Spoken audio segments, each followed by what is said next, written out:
We're going to do one more problem on this concept.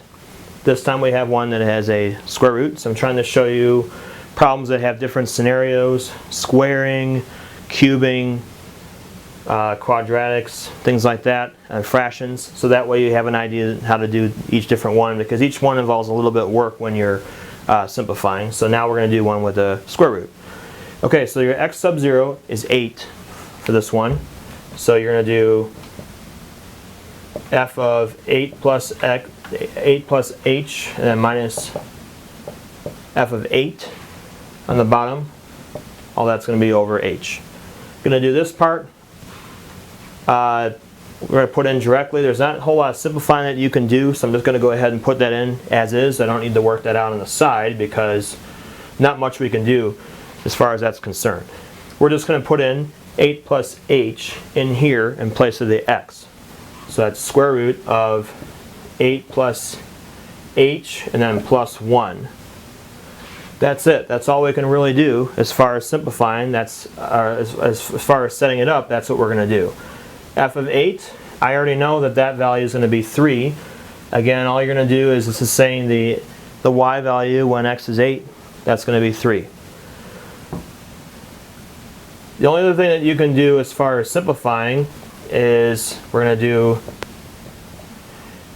square root of 9 plus h. That's it.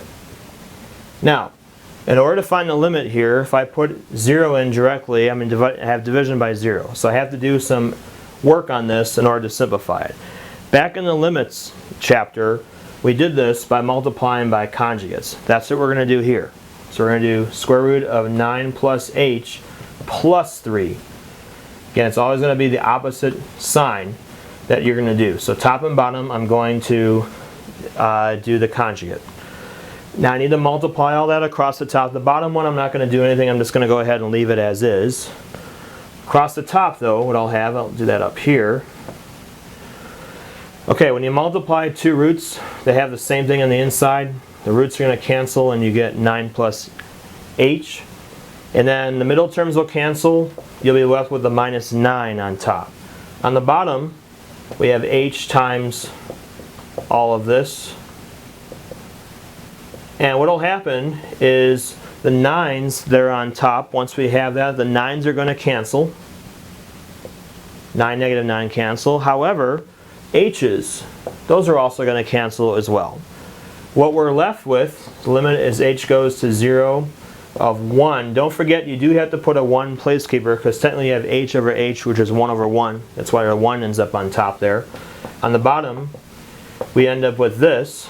And this is something where we can just put the h in directly. We don't have to worry about it dividing by 0 there because we don't get 0 on the bottom anymore. So if I put a 0 inside there, what it gives me is square root of 9 minus 0 plus 3.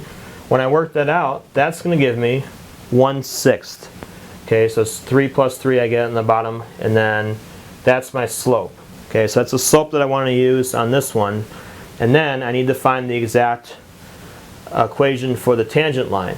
So I'm going to use y equals mx plus b. I'm going to put in the y is 3, your m is 1/6, your x is 8. And then we're going to simplify it and solve for b. Okay, so I can reduce that fraction there. It's going to be 4/3. I'm going to subtract the 4/3 from both sides. So I have, on this case, when I subtract it, I can do 9/3 minus 4/3. It's going to give us 5/3. So your slope is going to be y equals 1/6x plus 5/3. And so this right here would be the equation of your tangent line.